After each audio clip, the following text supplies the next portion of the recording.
बात का आगाज आपसे करती हूँ शुएब शाहीन साहब। ये तमाम तर इल्ज़ामात तो आप आयद कर ही रहे हैं। आज असद कैसर के मामले में भी आप अदालती कार्रवाई को ओवरसी कर रहे थे।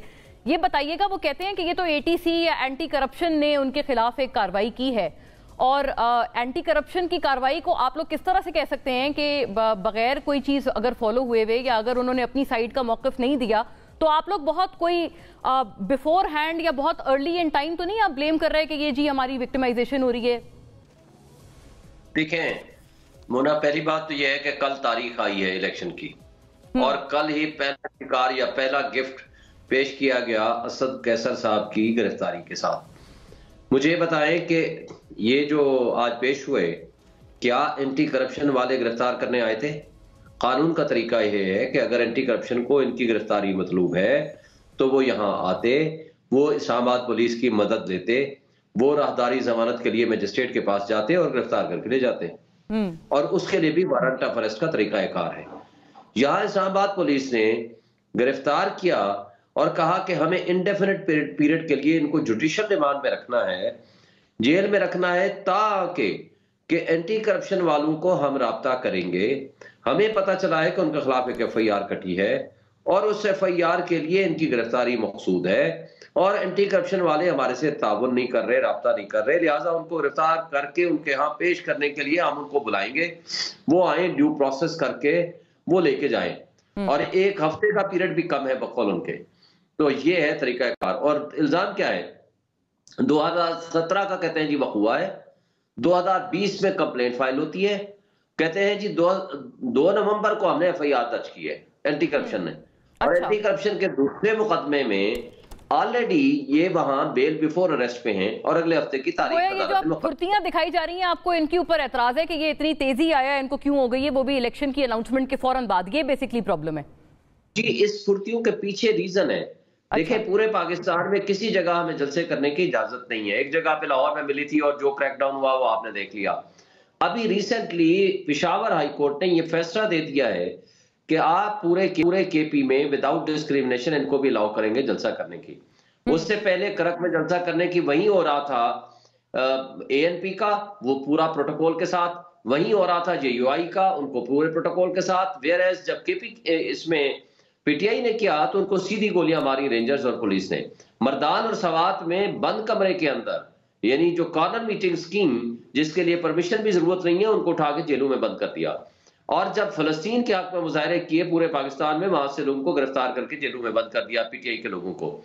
और अब ये असद कैसर साहब हमारी ज़ाहिर साबिक स्पीकर तो है ही हैं, कोर कमेटी के मेंबर हैं, और लेकिन सर जैसे फवाद साहब की जो गिरफ्तारी हुई है ना, वो तो PTI में नहीं है। मैं उस पे आ रहा हूँ। वो पॉलिटिकल, असद कैसर साहब पॉलिटिकल कमेटी के हमारे चेयरमैन हैं। नेचुरली उन्होंने लीड करना था वहां सारे प्रोग्राम्स और सारे जलसे, जुलूस और कॉर्नर मीटिंग्स जो हमने KP में शुरू करनी थी, और उस चक्कर में उन्होंने उनको गिरफ्तार कर लिया। अब फवाद चौधरी का जो, देखें 2 जुर्म होते हैं, एक है PTI का कारकुन और लीडर होना, ये एक जुर्म है, पार्टी छोड़े। दूसरा जुर्म ये भी साथ रहेगा कि जब तक कोई किंग्स पार्टी में ज्वाइन नहीं करेंगे आपके पूरे जराइम मुकम्मल खत्म नहीं होंगे। बहुत बड़ी अहम बात कर दी आपने। हाँ। लिहाजा पहले उठाया गया, पार्टी छुड़वाई गई। दूसरी दफा इनको तहरीक इस्तेकाम पार्टी में गए, शायद वहां हालात माहौल इनको नहीं पसंद आए होंगे, या जो भी एक उनकी रीजन है, बाहर आ गए। हाँ। और उसके बाद वो उठा दिए गए। तो आपकी मैं बात समझ गई, आप कह रहे हैं फवाद साहब की गिरफ्तारी का जवाब ये है कि उन्होंने दूसरी शर्त पूरी नहीं की, पार्टी तो छोड़ दी लेकिन IPP ज्वाइन नहीं की। बिल्कुल मुझे इस तरह। और फिर कल अभी मैं पढ़ रहा था, मुझे इंफॉर्मेशन पहुंची कि फैसलाबाद में, ये कल रात का ही वाक़या है, कि एक वकील साहब जो PTI के वकील हैं, उनके घर पे छापा मारा गया और वो नहीं मिले तो उनकी बहन को गिरफ्तार करके ले गए। ये तर्ज अमल है इनका, ये जो मेरे तक इंफॉर्मेशन मैं आती हूँ इस तमाम मामले पे और मजीद आगे जरा गुफ्तगू को बढ़ाते हैं। शुएब साहब, इसमें दूसरे भी पॉइंटर्स ऐड करते हैं कि क्या हर कोई ये आपकी आवाज से मुमासलत रखता है? शैला साहिबा, क्या पीपल्स पार्टी भी इस तरह के जो लेवल प्लेइंग फील्ड का गिला ना होना है, आप भी यही कर रहे हैं? PTI वाले कह रहे हैं कि उनके ऊपर तो ये जरूरत से ज्यादा है क्योंकि उनकी तो गिरफ्तारियां भी चल रही हैं। हाँ, पीपल्स पार्टी के लिए गिरफ्तारियां तो नहीं हो रही, लेकिन आप ये भी गिला कर रहे हैं आप तमाम कि आपको जलसों की उस तरह से इजाजत नहीं है जैसे कि नून लीग को हासिल है। और जरदारी साहब का जो ये स्टेटमेंट है, शैला साहिबा, इस पर भी थोड़ी रोशनी डालिएगा। जो कुछ दिन पहले रिपोर्ट हुआ तमाम तकरीबन चैनल्स पे कि जी अगले वजीर आजम वो कतई नवाज शरीफ साहब को नहीं बनने देंगे।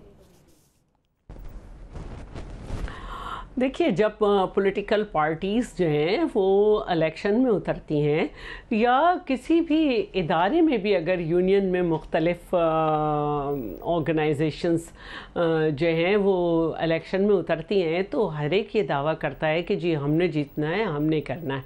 अब हम एक मुकाबला है उसमें नून लीग से, वो कहेंगे हमने अपने वज़ीर आज़म को बनाना है, हमने अपने लीडर को वज़ीर आज़म बनाना है, और हम ये कहेंगे कि हमने बनाना है। तो ये तो चलेगा और वो भी चलेगा कि हम एक दूसरे के जो जिनसे हमारा नज़रिया मैच नहीं करता हम उसको भी हाईलाइट करेंगे कि यहाँ पे इन्होंने ये किया। तो इलेक्शन की फ़िज़ा है और ये होगा। लेकिन मैं एक बात कहना चाहती हूँ और वो ये है कि देखें, जिन लोगों ने 9 मई के वाक़यात में हिस्सा डाला, अपना किरदार अदा किया, जो नहीं होना चाहिए था, हिस्सा डाला था, उन्हें करार वाकई आप करें। और बाकी तो हम हर एक के लिए लेवल प्लेइंग फील्ड मांग रहे हैं। ठीक है, यानी 9 मई के अलावा दूसरों के लिए भी लेवल प्लेइंग फील्ड होनी चाहिए। तारिक फजल साहब, ये जो तमाम मामला है, अभी आपने सुना शुएब शाहीन साहब कह रहे हैं कि ये 2 जराइम हैं जो कि कहते हैं कि पूरे किए जाएं, या दो रिडेम्पशन है जो इनको लेनी है। एक तो पीटीआई छोड़ें, उनके लीडरान पे ये दबाव है, दूसरा ये भी है कि आईपीपी ज्वाइन की जाए।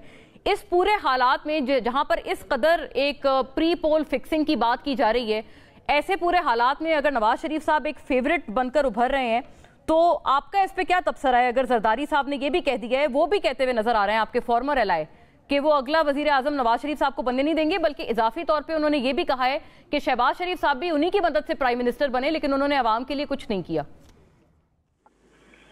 बिस्मिल्लाहिर्रहमानिर्रहीम। 3-4 मुख्तलिफ चीजें मोना आपने पूछी हैं प्रोग्राम में। देखें, और बहुत शुक्रिया आपका प्रोग्राम में दावत देने का। जी जज़ाकल्लाह, expecting you in the studios. जी जी प्लीज।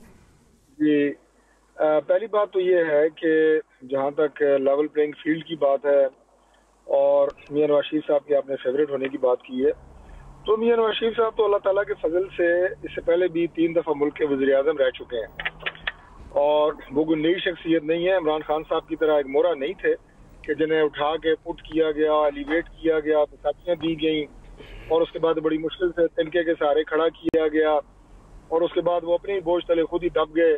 9 मई को उन्होंने खुद ही एक सियासी हमला अपने ऊपर और अपनी जमात पे कर दिया। तो मियां नवाज शरीफ वो नहीं है, वो 3 दफा मुल्क के मुंतखब वज़ीर आज़म रह चुके हैं और इस वक्त अगर फेवरेट हैं अल्लाह ताला के फजल से, तो इसलिए फेवरेट हैं कि अपने जो 3 अदवार उनके बतौर साबिक वज़ीर आज़म है उसमें लोगों को उनके काम याद है। लोगों को पता है कि लोगों ने जब मियां नवाज शरीफ 3 दफा वज़ीर आज़म रहा तो उसने मुल्क के लिए क्या किया। ये बड़ी सिंपल सी बात है।